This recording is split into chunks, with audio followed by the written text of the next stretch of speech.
지난 한 주간 고단한 삶을 살아오신 여러분들에게 주님의 큰 위로가 있기를 축복합니다. 오늘 말씀은 주님의 시선이라고 하는 제목으로 함께 나눌 텐데요. 이제 오늘 우리가 대림절 두 번째 주일을 맞고 있습니다. 대림절을 맞는 오늘 우리 하나님은 이 세상을 어떤 시선으로 바라보고 계십니까? 과거에 얽매인 우리의 시선을 이제 그만두고 하나님의 시선으로 이 세상을 바라보게 되기를 원하고 계시지 않을까 하여 오늘 본문 통해서 주님의 시선, 이 세상을 바라보시는 주님의 시선 한번 함께 나누고자 합니다. 오늘 본문에 보면은 두 사람의 환상을 본 이야기가 나옵니다. 첫 번째 환상은 백부장 고넬료의 환상이고, 두 번째 환상은 베드로의 환상입니다. 이 두 사람의 그 환상을 통해서 특별한 만남을 갖게 되는데, 그 두 사람의 만남이 기독교 역사에 아주 특별한 의미가 있는 만남입니다. 백부장 고넬료는 유대인이 아니었습니다.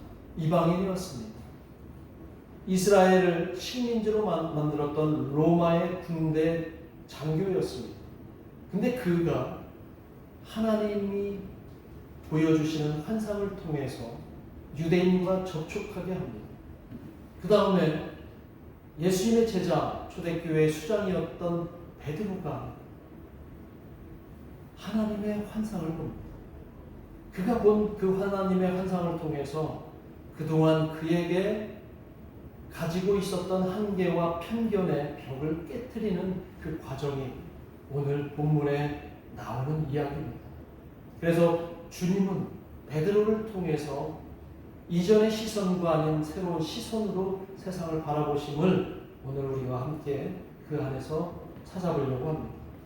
자, 유대인의 시계로, 그래서 저는 고넬료의 환상보다 이 베드로의 환상에 더 관심을 갖고 더 묵상해서 베드로가 그 환상을 통해서 어떻게 그가 바뀌어 가는가를 함께 나누고자 하는데, 베드로가 어떻게 환상을 보냐면 유대인의 시계로 6시, 오늘 우리의 시계로는 정오쯤 되는 난 12시쯤에 요바의 모처에서 있다가 기도하러 옥상으로 올라갑니다.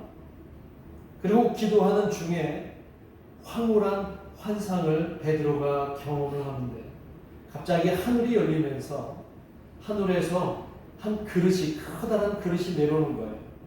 그런데 그 그릇이 마치 큰 보자기와 같은 그릇인데 이 네 모퉁이에 줄이 달려서 내려오는 거예요. 그리고 성경은 그 그릇 안에 무엇이 담겨 있다고 얘기를 하냐면 네 발 가진 짐승들이 담겨 있고, 또 땅에 기어다니는 짐승들, 공중에 날아다니는 짐승, 그 다음에 기타 많은 골고루 짐승들이 그 안에 담겨 있다고 그렇게 기록을 합니다. 그런 환상을 보고 있는 중에 갑자기 하늘에서 한 음성이 들려오는데, 어떤 음성이냐면 베드로야 일어나 잡아먹으라, 이런 음성이 들리는 거예요. 뭐 어떤 이유나 설명도 없이 그냥 하늘에서 내려보내신 그 그릇 안에 있는 것을 잡아먹으라, 이렇게 말씀을 하고 계세요.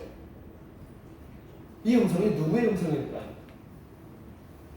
이 음성이 누구의 음성이에요? 하늘에서 들려온 음성이 하나님의 음성 아니겠습니까? 하나님께서 베드로에게 지금 명령하시는 거예요. 그 그릇 안에 있는 짐승을 다 잡아먹어라. 그런데 그 음성을 들은 베드로가 어떻게 반응을 합니까? 본문에 보면 뭐라고 얘기해요? 주여, 그럴 수 없나이다. 나는 속되고 깨끗하지 아니한 것을 내가 지금까지 결코 먹지 않았는데 왜 나보고 그 안에 있는 것을 먹으라 하십니까? 미루어 짐작컨대 그 그릇 안에 어떤 음식들이, 어떤 짐승들이 있었던 것 같습니까? 유대인들이 절대로 먹지 않는 짐승들이 그 안에 담겨 있었던 것이에요. 그러니까 베드로는 그 보자기 안에 있는 걸 보니까 그동안 자기들이 율법으로 금지해야 한 그 부정한 음식들이 그 안에 있었던 거예요.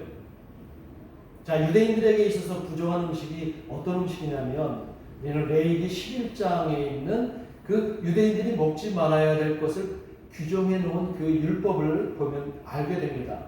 레위기 11장에 보면 유대인들이 먹어도 되는 짐승과 먹지 말아야 될 짐승을 아주 세부적으로 구분해서 규정해 놓고 있는데, 특별히 예를 들면 되새김질하는 짐승이거나 또는 굽이 갈라진 짐승들, 이런 짐승들은 부정하기 때문에 먹지 말라고 되어 있어요. 그리고 뭐 예를 들면 어떤 거냐면 뭐 낙타나 뭐 돼지, 유대인들이나 이슬람권에 있는 사람들은 돼지를 그렇게 먹지 않아요. 그죠? 지금도 부정한 짐승이라고 여깁니다. 그 다음에 물속에서 사는 그 생물, 짐승들 중에서는 비늘이 없거나 그 다음에 아가미가 없는 그런 짐승들은 절대 먹지 않습니다. 그 다음에 하늘을 나는 독수리나 이 수리 종류의 새들도 절대로 먹지 말라고 11장에 기록하고 있고, 땅을 기어다니는 도마뱀이나 그 다음에 땅에서 다니고 있는 쥐 같은 것들도 절대 먹지 말라고 그 레위기 11장에서 그렇게 규정하고 있어요. 왜 먹지 말라고 레위기 11장에서 규정하고 있을까요? 그 짐승들은 부정하다고 그렇게 얘기를 합니다. 부정하다. 그리고 이스라엘 백성들, 유대인들은 이 율법 조항을 오랫동안 철저하게 지켜왔습니다. 그러니까 이런 율법 전통 하에서 살아왔던 베드로가 그 하늘에서 내려온 그 짐승을 보고 선뜻 먹겠습니다라고 할 수 있었을까요? 할 수 없었겠죠. 오랫동안 전통적으로 그들은 먹지 않았기 때문이라는 거죠. 오늘 본문에 보면 하나님은 베드로에게 먹어라. 그리고 베드로는 아닙니다. 먹지 않겠습니다. 이런 식의 대화가 몇 번이나 있었다고 얘기해요. 오늘 본문에 보면. 그리고 3번을 왔다 갔다 한다는 거예요. 이런 식의 대화가 3번씩이나 있었어요. 이것은 베드로가 하나님이 명령하신 그 짐승조차도 절대로 먹지 않겠다고 완강하게 3번씩이나 거부하는 모습이 나와요. 그렇죠? 베드로 하면은 예수님이 십자가에 달리시는 그 과정 속에서 또 한번 떠오르잖아요. 베드로는 참 고집이 센 사람인 것 같아요. 완강한 사람인 것 같아요. 예수님을 부인할 때도 몇 번 부인했나요? 3번을 부인했던 것처럼 여기서도 하나님 앞에 완강하게 3번을 부인합니다. 마치 이런 거예요. 평생 동안 개고기를 먹지 않는 어떤 한 성도가 있는데, 개고기 먹는 사람을 혐오하는 성도가 있는데, 목사가 어느 날 그 성도에게 아이고 집사님, 개고기가 몸에 얼마나 좋은지 아세요? 얼마나 맛있는 줄 아세요? 그냥 개고기는 음식이에요. 그러니까 먹으세요라고 강요하면 그 집사님 마음이 어떨까요? 뭐 이런 목사가 다 있어 이렇게 생각하지 않을까요? 평생 동안 나는 개고기를 혐오하고 있는데 갑자기 목사가 그거 좋은 음식이니까 드세요 라고 얘기를 하면 아마 그 목사는 매맞지 않은 걸 다행으로 여길 정도로 그 성도는 아마 심각할 거예요. 오늘 지금 어쩌면 베드로의 마음이 그런 마음이 아닐까 싶은 생각이 일견 듣습니다. 평생 동안 자기는 유대 전통 안에서 살아왔는데 갑자기 부정한 음식을 먹으라고 하시니까 하나님의 뜻 이해가 안 돼요. 그것도 하나님이 레위기 11장에서 먹지 말라라고 규정해 놓으신 그것을 나는 안 먹겠다고 하는데 왜 하나님은 계속해서 그것을 먹으라고 하시는지 베드로는 이해가 안 되었을 거라고 저는 미로 짐작합니다. 그런데 그렇지만 지금 베드로는 누구와 지금 막 실랑이를 벌이고 있는 거예요. 하나님 앞에 맞서고 있는 거예요. 하나님 앞에 한 번도 아니라 3번씩이나 맞서고 있는 겁니다. 이런 걸 보면 우리 하나님은 참으로 너그러우신 분 아닌가 생각합니다. 정말 하나님은 인격적인 하나님이 아닌가 싶어요. 우리를 돌아봐도 알잖아요. 우리가 하나님 앞에 얼마나 맞서는 상황이 얼마나 많습니까? 우리가 하나님의 말씀을 안 듣고 죄의 길로 간 적이 얼마나 많습니까? 하나님은 제발 그 길로 가지 말아라. 제발 그렇게 살지 말아라. 얘기하는데 어느 날 나는 그렇게 말하고 계시는 하나님 앞에서 좀 반대의 삶을 살아가고 있는 우리의 모습과 우리의 삶을 우리는 수없이 그렇게 살아오잖아요. 그럼에도 불구하고 하나님은 또다시 우리에게 그렇게 살지 말아라 하시는 걸 보면 우리 하나님은 참 인격적인 하나님인 것 같아요. 오늘 본문에서 보면 그럼에도 불구하고 하나님은 이 완고하고 강팍한 베드로의 생각을 단번에 깨트리시기 위해서 이 말씀을 오늘 10장 15절에서 말씀하십니다. 자, 오늘 10장 15절 말씀을 한번 같이 읽어볼까요? 자, 시작. 또 두 번째 소리가 있으되 하나님께서 깨끗하게 하신 것을 내가 속되다 하지 말라. 하나님이 깨끗하다라고 하고 있는데 네가 뭔데 지금 그게 부정하고 불결하다고 얘기를 하느냐? 내가 깨끗하다라고 얘기하고 있는데 왜 그러느냐? 하나님이 그의 그 완고함을 깨트리시는 그런 말씀인 거예요. 자, 이제부터 너가 생각하는 그 짐승이나 음식을 깨끗한 음식으로 내가 얘기를 한다. 이제부터는 이 세상에 부정한 음식은 없고 이 땅에 있는 모든 음식은 이제 내가 깨끗하게 했으니까 깨끗하다라고 하시는 그 말씀이란 하나님의 선언입니다. 아마 이 얘기를 듣는 베드로는 얼마나 당황스러웠을까? 얼마나 당혹스러웠을까요? 오랜 동안 우리 삶의 일부로 지켜왔던 그 율법 규항을 하나님이 이렇게 단번에 깨시는 것을 폐기하시는 것을 보고 얼마나 당혹했을까? 그렇다면 궁금하잖아요. 왜 하나님은 그 오래전에 모세를 통해서 그 율법에다가 먹지 말라라고 이렇게 조항을 제정해 놓으시고 그 제정하신 하나님께서 왜 스스로 그 조항을 폐기하시는 걸까? 오늘 사실 우리의 묵상의 지점이 바로 여기라는 것입니다.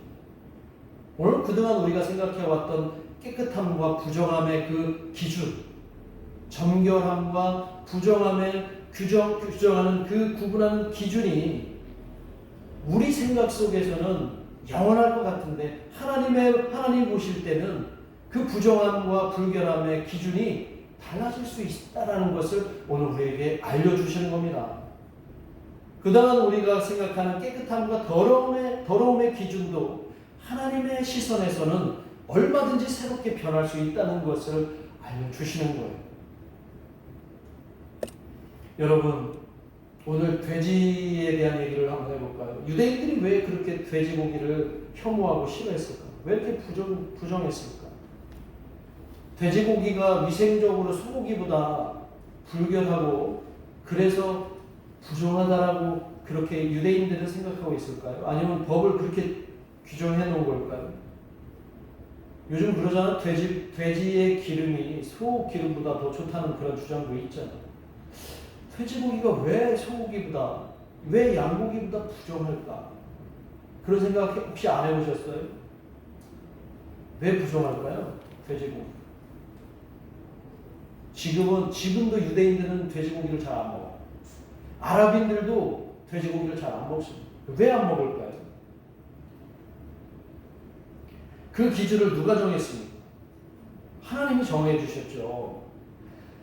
제가 여러분에게 묻는 그 질문의 답이 사실은 레위기에 하나님이 말씀하신 것에 답이 있습니다.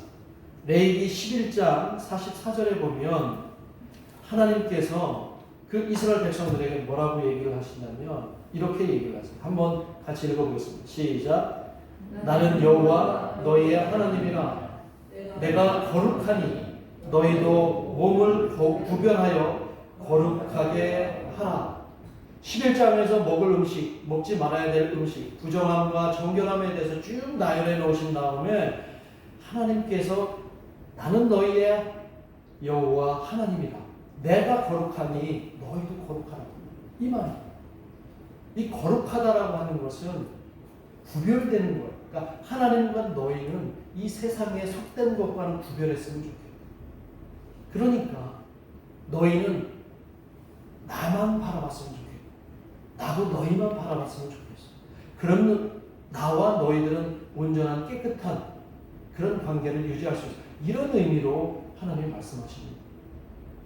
그런데 왜 부정한 음식을 하나님께서 그 율법으로 정해놓으실까? 그 율법을 기록할 당시에 가나안에 있던 많은 이방 민족들이 이방신들에게 제사를 드릴 거야? 아니면 드리지 않아. 그런데 이스라엘 백성들도 그들이 드렸던 제사를 드렸던 그 제물을 제사가 끝나고 나서 같이 먹고 마시고 했던 거예요.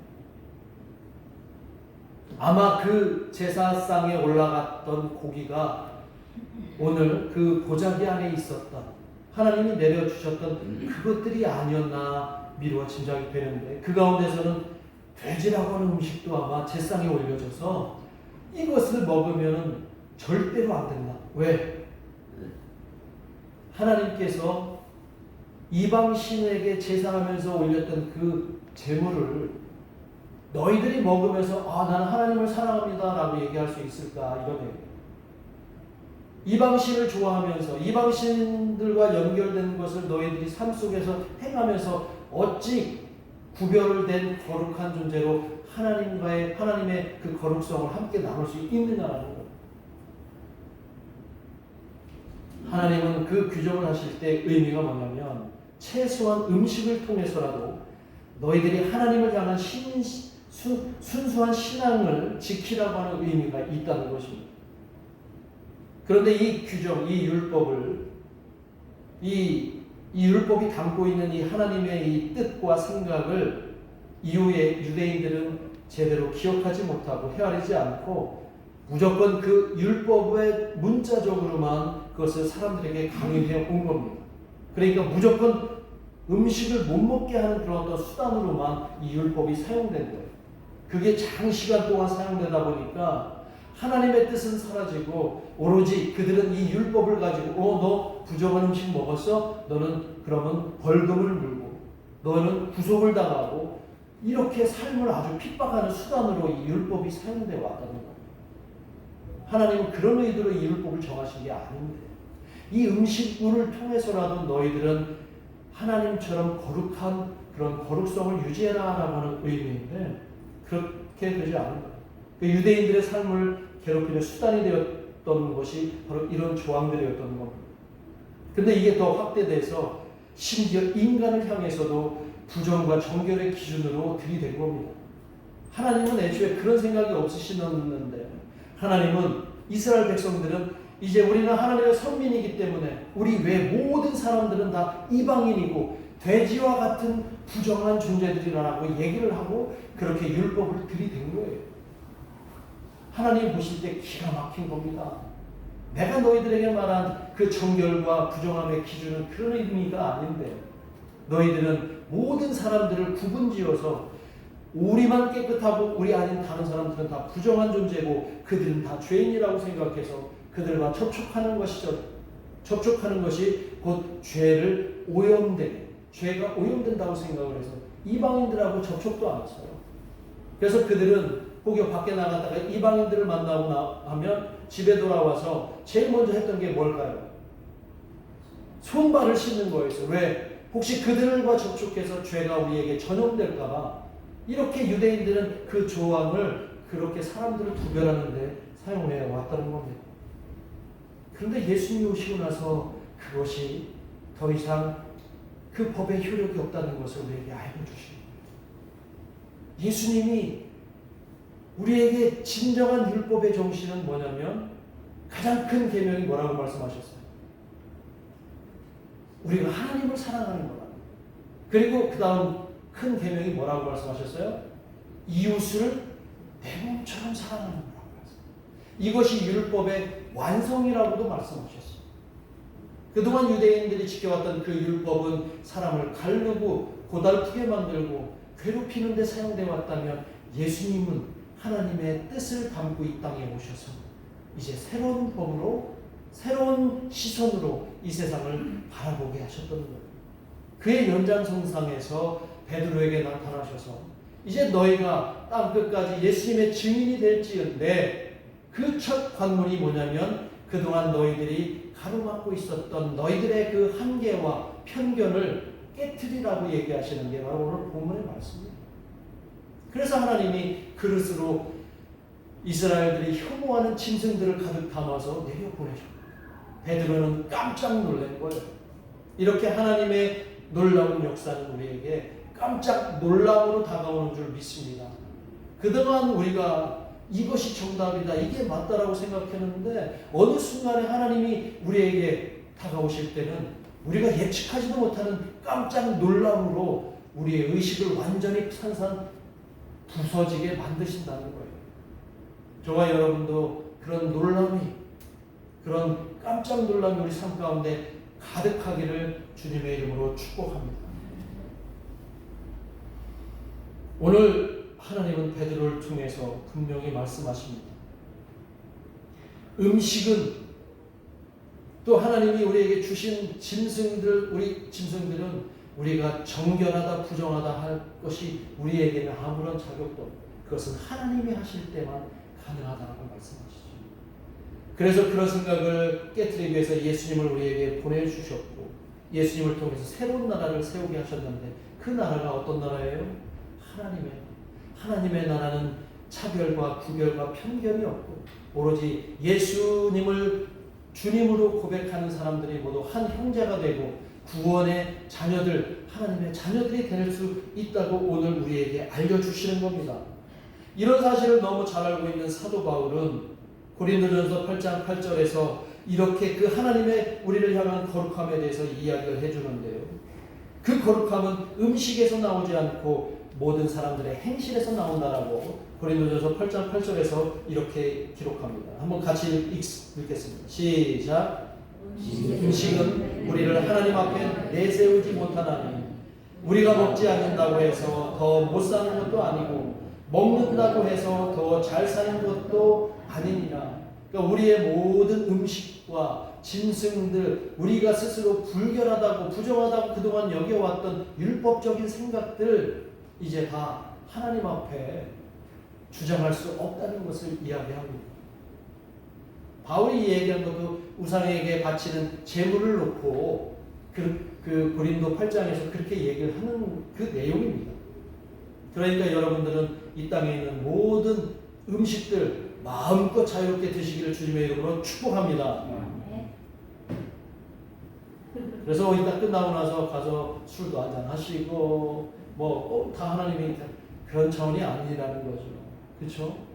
여기서 말하는 것은 음식에 관련된 게 아니라 어쩌면 우리의 편협되고 우리의 한계 또 우리가 구별하고 차별했던 우리의 의식들을 깨트리시려고 하는 하나님의 의도가 담겨 있다는 것을 여러분들이 꼭 기억하시기 바랍니다.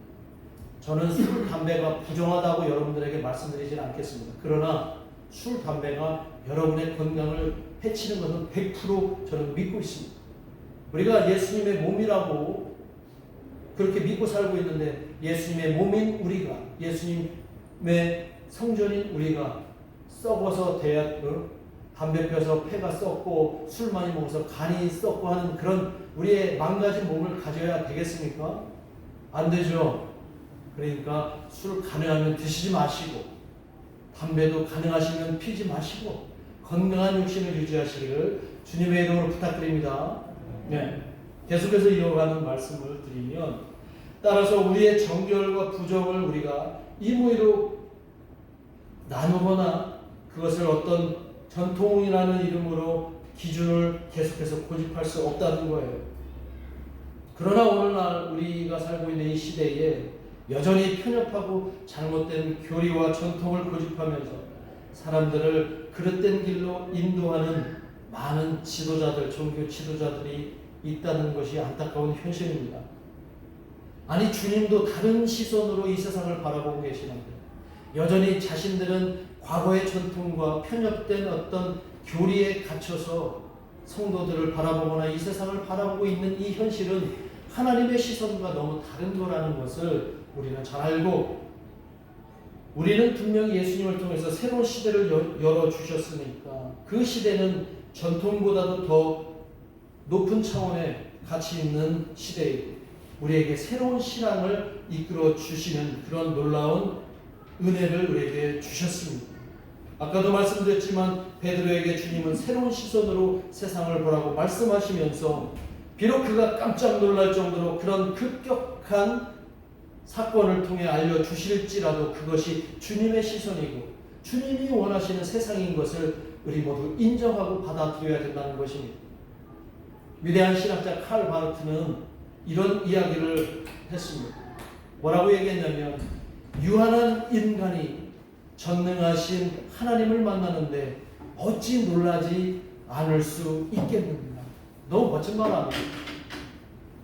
유한하고 부족한 우리 인간들이 우주 만물의 주인이신 전능하신 하나님을 만나는데 어찌 매번 놀라지 않을 수 있겠습니까? 놀라지 않는 게 이상한 거죠. 놀라지 않는 게 놀라운 일입니다.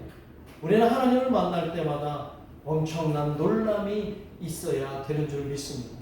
만약에 우리 신앙생활에서 그런 놀라움이 없다면 이 칼바르트는 진정한 신학자도 아니고 신앙인도 아니라고 단호하게 이야기할 겁니다. 하나님은 매일 내가 가지고 있는 한계와 편견을 깨트리시면서 나에게 다가와서 나를 놀라게 하시는 분이라는 것을 꼭 기억하시고, 내 생각과 다른 일들, 다른 현상들이 나에게 나타날지라도 그것은 하나님을 나를 통해서 새로운 시선으로 이 세상을 바라보게 하실 것이라고 하는 그 뜻을 온전히 믿으시기를 주님의 이름으로 축복합니다.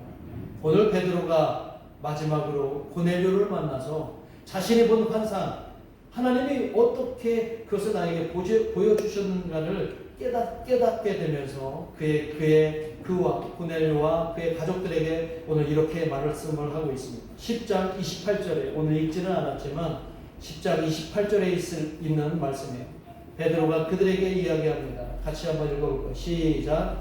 이르되 유대인으로서 이방인과 교제하며 가까이 하는 것이 위법인 줄을 너희도 알거니와 하나님께서 내게 지시하사 아무도 속되다 하거나 깨끗하지 않다 하지 말라 하시기로. 베드로가 이렇게 고백하면서 이제 초대교회는 이방을 향해서 복음이 전해지는 놀라운 중추적 역할을 합니다. 그 성공에 선 사람이 누구예요? 이방인들의 사도인 사도 바울. 그 이야기가 이제부터 본격적으로 사도행전에서 시작이 됩니다. 대림절 두 번째 주일을 맞이하는 오늘 우리에게 주님이 이 세상을 바라보시는 그 시선에는 하나님의 꿈이 담겨 있습니다. 그 꿈은 이 세상 모든 사람들이 예수님을 나의 구주로 고백하고 모두가 하나님의 자녀가 되는 그 꿈이실 것입니다. 이번 한 주간도 하나님이 이 세상을 바라보시는 그 시선으로 우리도 이 세상을 바라보시면서 이 땅에는 구별할 사람도 없고 차별할 사람도 없고 내 한계와 편견을 깨트리시는 그 하나님의 놀라운 은혜가 여러분 삶 속에 가득해서 오늘 이번 한 주가 여러분의 삶이 놀람으로 가득 차는 그런 한 주가 되기를 주님의 이름으로 축원합니다. 기도하겠습니다. 함께 합심해서 기도하겠습니다. 오늘 이 땅을 바라보시는 하나님의 시선, 주님의 시선이 여러분의 시선이 되기를 간절히 바랍니다. 여러분 마음속에 있는 그 양무한 고집과 또 한계, 그리고 교만, 편협함, 이런 것들을 하나님은 깨트리시기를 원합니다. 말로는 우리는 하나님의 자녀라고 얘기하고 그리스도인이라고 얘기하면서 여전히 우리 마음속에는 그런 시선으로 살고 있다면, 그런 마음을 살고 있다면 하나님과 다른 삶이 되는 건 아닐까요? 오늘 우리에게 하나님은 그것을 깰 때 진정으로 이 세상이 달리고 있고 예수님의 마음과 하나님의 시선으로 모두를 품을 수 있다고 오늘 우리에게 알려주시는, 오늘 내가 어디를 바라보고 있는지 나를 돌아보며 하나님께 주님의 시선을 달라고 합심해서 함께 기도하겠습니다. 하나님 아버지, 오늘 우리에게 주신